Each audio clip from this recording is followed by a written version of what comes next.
Hello testing 1 2 3 1 2 3 hello testing. अरे समृद्धी, rehearsal नाहीये, final take सुरू आहे. सॉरी.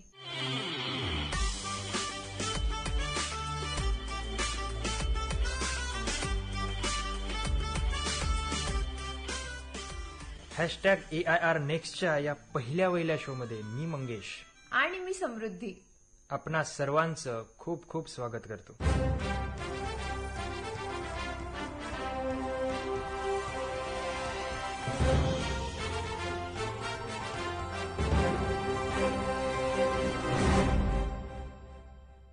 सो मंगेश, कसं वाटतंय? मस्त वाटतंय. Just a bit nervous. अरे, इट्स नॅचरल. आरजे म्हणून पहिल्यांदा शो होस्ट करतोय ना आपण. खरंय, पण मला काय वाटतंय, शोच्या सुरुवातीलाच आपण सगळ्यांना सांगूया की आपण इथे कसे आलो. इथे म्हणजे या शोचे आरजे म्हणून. Yes.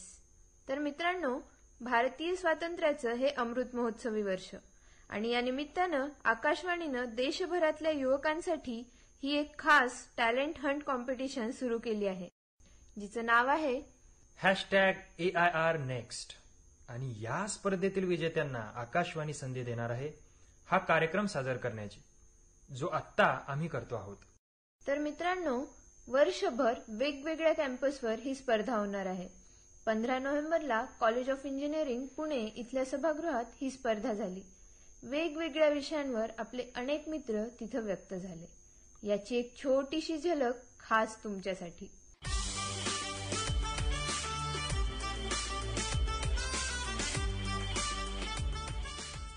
Life goes on and on and on and on and on. गाण्यांवर गाणे बदलत गेले, कशाचे वेड लागले, एकवर एक करत होते स्क्रोल. ह्याचं लग्न ठरलं, मॅच हारली, नुसतेच ट्रोल्सवर ट्रोल. ह्यामध्ये खरंच हरवत चालली होती का आपली तरुणाई? चला दाखवूया त्यांना काही माणसे, त्यांचे आदर्श आणि बरंच काही. पूर्वी एकेकाळी खेडी स्वयंपूर्ण होती, त्यांच्याकडे स्वतःची एक अर्थव्यवस्था होती. हे आज आपल्याला स्वप्नवत वाटू शकतं.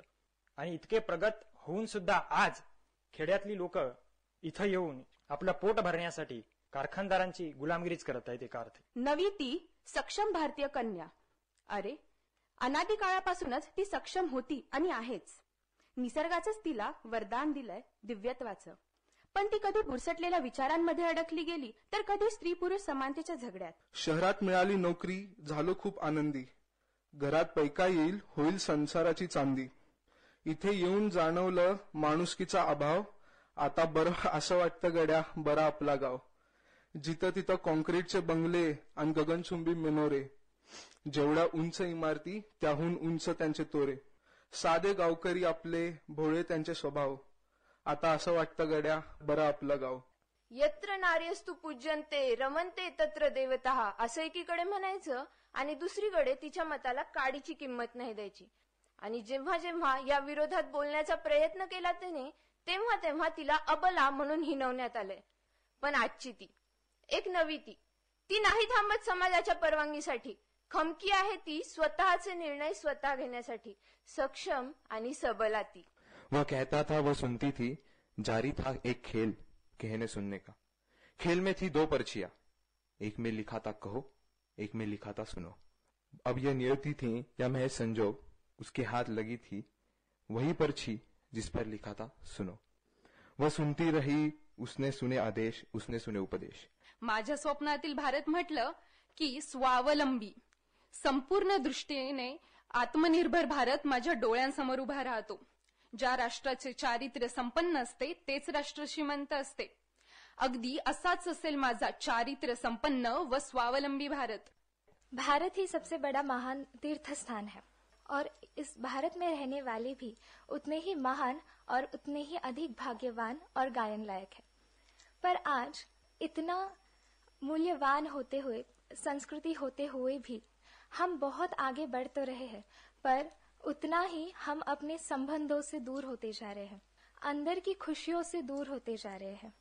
पर ऐसा क्यों हो रहा है? 2015 मध्ये स्किल इंडिया आणि 2014 मध्ये मेक इन इंडिया या 2 योजना भारतामध्ये आणल्या. त्यांचा मुख्य उद्देश हा होता, जो रोजगार करणारा जो मासेस आहेत त्यांना रोजगारक्षम बनवणे, त्यांना त्यातल्या स्किल्स, कौशल्य विकास करणे ही एक स्किल इंडियाची मोठी जबाबदारी होती आणि उद्देश देखील होतं. घरासाठी आपल्या स्वत्वाला कुठेतरी विसरून, आपल्या सुप्त गुणांना विसरून संसारात अडकलेल्या स्त्रीला मात्र आजची खंबीर झालेली किंवा स्वतःच्या इच्छा आकांक्षा यांना पंख देऊन आज यशाची भरारी मारलेली स्त्री म्हणते की बोचरी जोडव्याची तार, येता विकासाच्या आड, तारेलाच दे तू वळण, मात्र मानू नकोस कधी हार. गावापासून दूर नेले विधभरच्या पोटाने, पण आजही आमची ओळख होत असे आमच्या गावाच्या नावाने. आजही आमची ओळख होत असे आमच्या गावाच्या नावाने.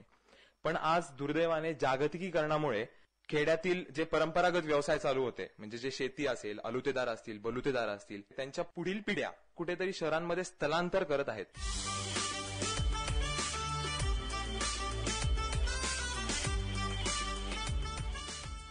या सर्व स्पर्धकांमधून आरजे म्हणून 2 अतिशय हुशार, टॅलेंटेड, डॅशिंग. बस ना आता, किती कौतुक स्वतःचं. हा, तर दोघांची हा शो होस्ट करण्यासाठी निवड झाली. आणि ते 2 विजेते म्हणजे युअर्स ट्रुली, मी मंगेश आणि मी समृद्धी. सो फ्रेंड्स, खूप खूप आनंद होतोय तुम्हाला या निमित्त भेटताना. अँड आय एम शुअर पुढच्या स्पर्धकांमधून अनेक आरजे आपल्या भेटीला येतील.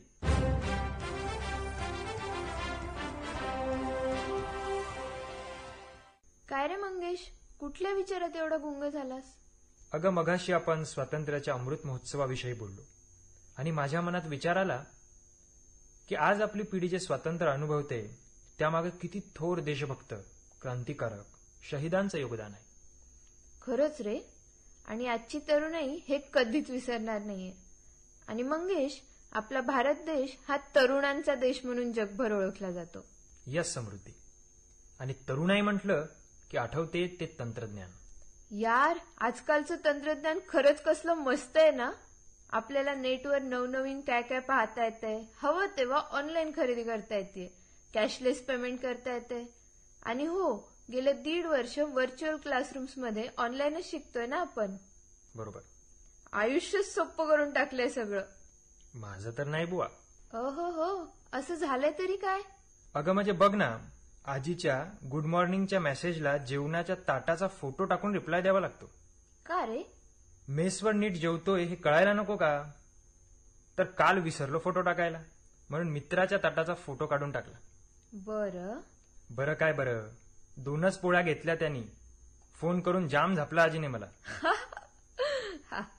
सॉरी. आजी, तुम्ही ऐकत असाल तर मंगेश काल पोटभर जेवलाय बरं का, काळजी करू नका.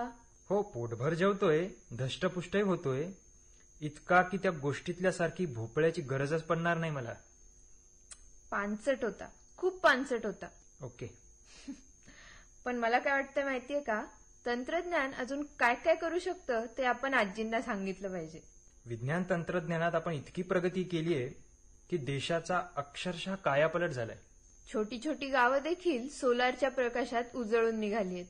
आर्टिफिशियल इंटेलिजन्स, मशीन लर्निंग या तंत्रज्ञानांनी माणूस आणि मशीन जोडलेत.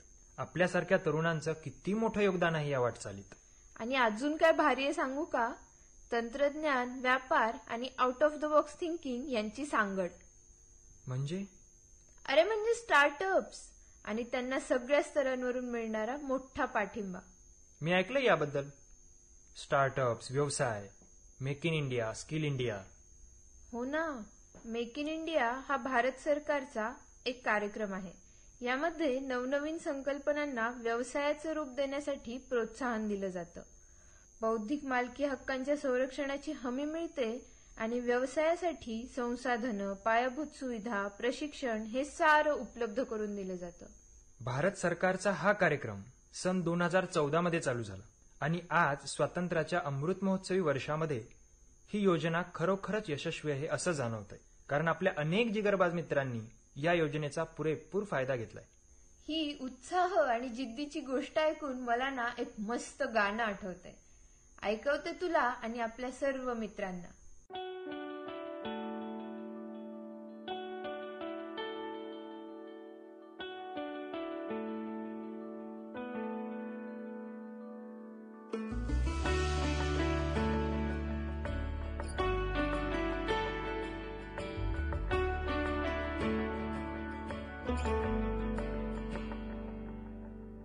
रास्ते भागे पाँव से आगे, जिंदगी से चल कुछ और भी मांगे। रास्ते भागे पाँव से आगे, जिंदगी से चल कुछ और भी मांगे। क्यों सोचना है जाना कहाँ, जाए वही ले जाए जहाँ। बेसब्रियाँ बेसब्रियाँ बेसब्रियाँ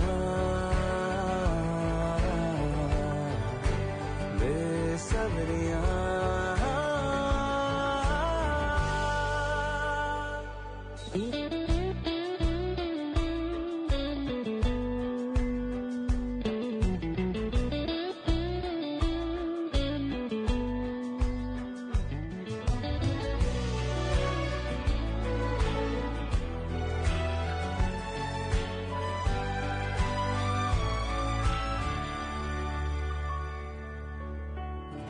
कदमों पे तेरे बादल झुकेंगे, जब तक तुझे एहसास है। जागीर तेरी तेरा खजाना, ये तश्नगी है ये प्यास है।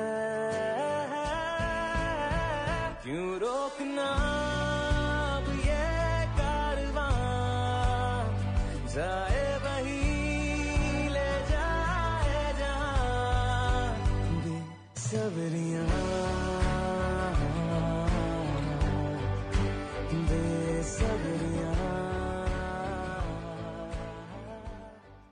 वाह, खरंच खूप छान गाणं आहे. अरे खूप आवडतं मला. टेन्शन आलं ना कधी तर हेच ऐकते मी. मूड एकदम मस्त होऊन जातो मग. गाण्यांमध्ये ती पॉवर आहेच खरं. कोणत्या सिनेमातलं गाणं होते? अरे MS Dhoni, the untold story. Dhoni my favourite. खरंय समृद्धी. क्रीडा काय, सांस्कृतिक काय, सामाजिक काय, किती रोल मॉडेल्स आहेत ना आपल्या समोर. खरंच मंगेश, स्पोर्ट्स विषयी आपण बोलतोय तर गेल्या 75 वर्षांमध्ये अभिमानाचे असे कितीतरी क्षण अनुभवलेत ना आपण. 1952 सालचं खाशाबा जाधव यांचं पहिलं ऑलिम्पिक मेडल, 1983चा क्रिकेट वर्ल्ड कप, अभिनव बिंद्राने आणलेलं पहिलं ऑलिम्पिक गोल्ड मेडल आणि पुन्हा 2011 सालचा क्रिकेट वर्ल्ड कप. खेळत राहिलो, जिंकत राहिलो. आणि आपले प्लेयर्स पण कसले भारी. मेजर ध्यानचंद, मिल्खा सिंग, सचिन, विजेंद्र सिंग आणि आता नीरज चोप्रा. ओय ओय, आणि मुली विसरलास? मेरी कोम, PV सिंधू, सानिया मिर्झा, PT उषा, मिताली राज, सायना नेहवाल. अरे खेळच काय, इतर कुठल्याही क्षेत्रामध्ये भारतीय महिला पुरुषांच्या बरोबरीने काम करतात. Yes, I agree. खरंच मला आपल्या मुलींचा खूप अभिमान वाटतो. फक्त चूल आणि मूल या चक्रातून बाहेर पडून लिटरली अवकाशात भरारी घेतली. म्हणजे गेल्या 75 वर्षात महिला सक्षमीकरणासाठी जे प्रयत्न झाले त्याची फळं दिसतायत. Yes, and nothing can stop us now.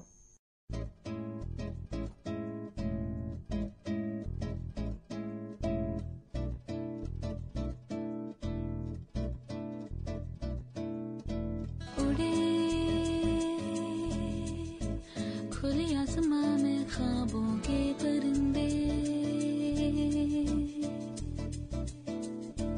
उड़े, दिल के जहां में ख्वाबों के परिंदे. ओहो क्या पता जाएंगे कहाँ. खुली है जो पर कहीं ये नजर, लगता है अब है जागे हम. फिक्री जो थी पीछे रह गई, निकले उनसे आगे हम. हवा में बह रही है जिंदगी, ये हमसे कह रही है जिंदगी. ओहो अब तो जो भी हो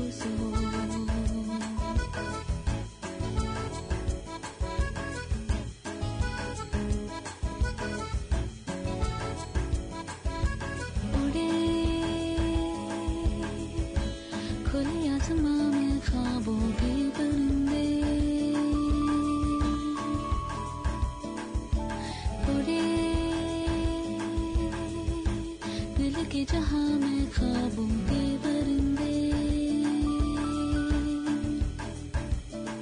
ओहो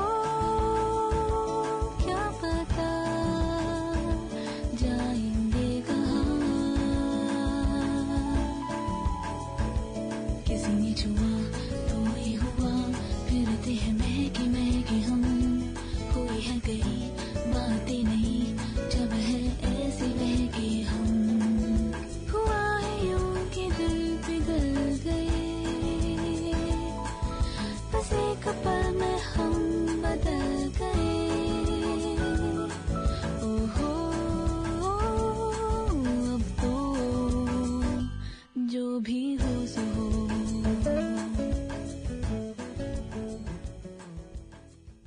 समृद्धी, आपण भारताच्या संपन्नतेविषयी बोललो, पण अजूनही आपल्यासमोर बरीच आव्हानं आहेत. कसली आव्हानं?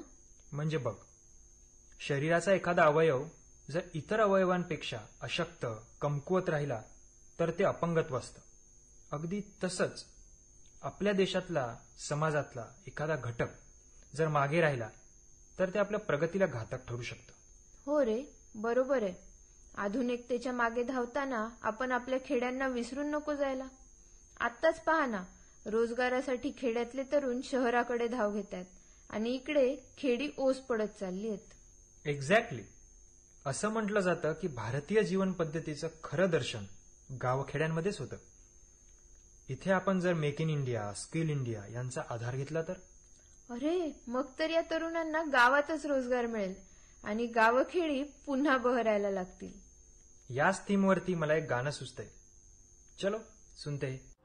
ये जो देश है तेरा, स्वदेश है तेरा, तुझे है पुकारा.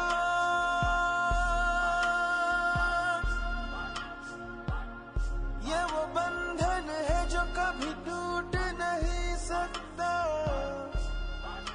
ये जो देश है तेरा, स्वदेश है तेरा, तुझे है पुकारा.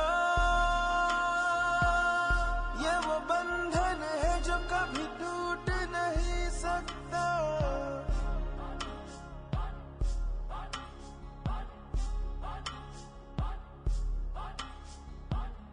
मिट्टी की है जो खुशबू तू कैसे भुलाएगा. तू चाहे कहीं जाए तू लौट के आएगा. नई नई राहों में, दबी दबी राहों में, खोए खोए दिल से तेरे कोई ये कहेगा. ये जो देश है तेरा, स्वदेश है तेरा, तुझे है पुकारा. ये वो बंधन है जो कभी टूट नहीं सकता.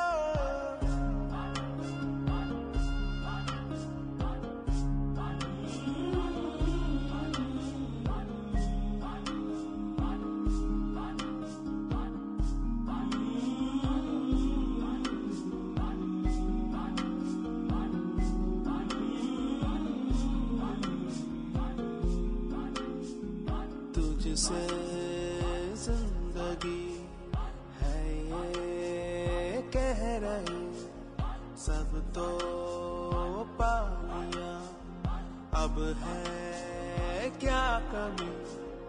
यूं तो सारे सुख है बरसे, पर दूर तू है अपने घर से.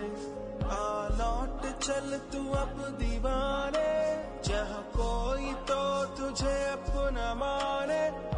आवाज दे तुझे बुलाने वही देश. ये जो देश है तेरा, स्वदेश है तेरा, तुझे है पुकारा. ये वो बंधन है जो कभी टूट नहीं सकता.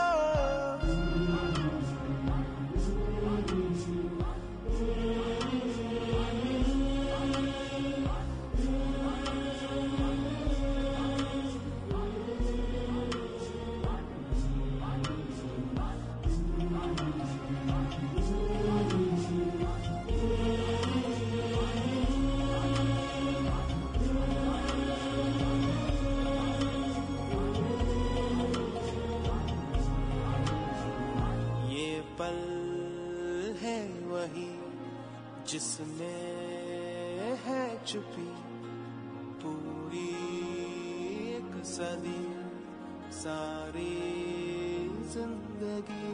तू ना पूछ रास्ते में काहे आए है इस तरह दो राहें। तू ही तो है राह जो सुझाए, तू ही तो है अब जो ये बताए। जाए तो किस दिशा में जाए वही देश, ये जो देश है तेरा स्वदेश है तेरा। मंगेश, तू कधी बागुलबुवा आणि भोकाडी बद्दल ऐकले का रे? अरे लहानपणी खूप ऐकल्यात. सांगू का तुला एखादी? जाम घाबरशील. घाबरणार नाही रे. मग हे भोकाडी वगैरे अचानक कुठून आठवलं का तुला? अरे बघ, म्हणजे आपण मोठे होतो ना, तर लहानपणीची खेळणी आणि या सगळ्या गोष्टी ना कुठेतरी मध्येच सोडून देतो. पण मग कधी कधी काय होतं, ही भोकाडी पिच्छा सोडतच नाही आपला. म्हणजे बघ, ही भोकाडी ना वेगवेगळी रूपं घेऊन येते. कधी अपयशाच्या भीतीचं, कधी एकटेपणाचं, तर कधी निराशेचं. आणि मग काय करावं हे सुचतच नाही. तेच तर मी बोलत आहे मेंटल वेलबिंग विषयी. कधी काही कारणानं तर कधी विनाकारणच हे असे काळे ढग दाटून येतात. आपल्यातलेच काही मित्र आत्ता देखील डिप्रेशनचा सामना करत आहेत. खरंय समृद्धी, आजच्या तरुणाईला खूप काही अचीव करायचंय. पण हे तेव्हाच शक्य होईल जेव्हा आपण मेंटली आणि फिजिकली फिट असू. एक्झॅक्टली. सो मित्रांनो, जेव्हा कधी अशी अडचण येईल ना, तेव्हा कुणाशी तरी मनमोकळेपणाने बोला. मग ते मित्र असतील, पालक असतील किंवा प्रोफेशनल हेल्प घ्या. ह्या परिस्थितीतून बाहेर पडण्यासाठी रस्ता आहे आणि तो तुम्हाला नक्की सापडेल. योगासनं, प्राणायाम, पोषक आहार आणि ऑफकोर्स व्यायाम या गोष्टी तुम्हाला मेंटली आणि फिजिकली फिट ठेवतील आणि तुमच्या वाटचालीत मदत करतील.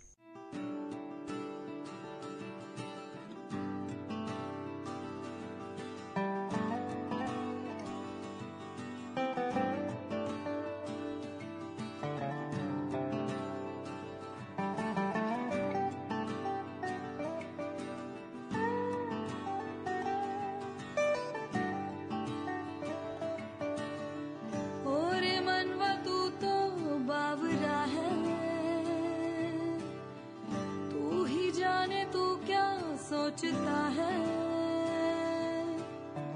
तू ही जाने तू क्या सोचता है बावरे क्यों दिखाए सपने तू सोते जागते जो बरसे सपने बूंद बूंद नैनों को मूंद मूंद जो बरसे सपने बूंद बूंद नैनों को मूंद मूंद कैसे मैं चलूं देख ना सकूं अनजाने रास्ते जैसा है कोई एक तारा गूंजा सा है कोई एक तारा गूंजा सा है कोई एक तारा गूंजा सा है कोई एक तारा धीमे बोले कोई एक तारा धीमे बोले कोई एक तारा गूंजा सा है कोई एक तारा गूंजा सा है कोई एक तारा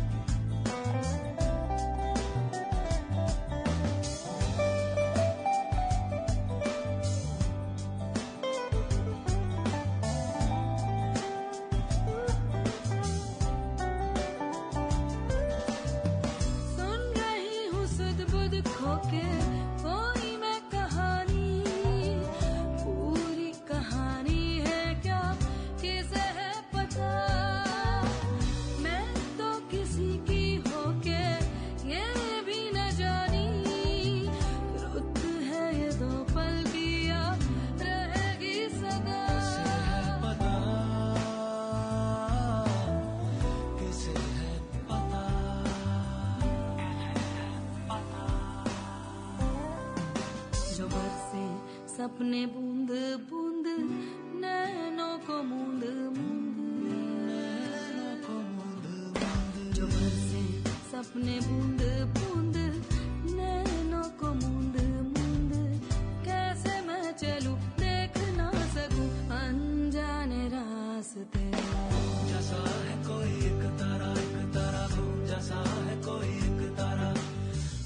जैसा है कोई एक तारा तू जैसा है कोई एक तारा। बरं तर मित्रांनो, आज तुमच्याशी बोलून खूप छान वाटलं.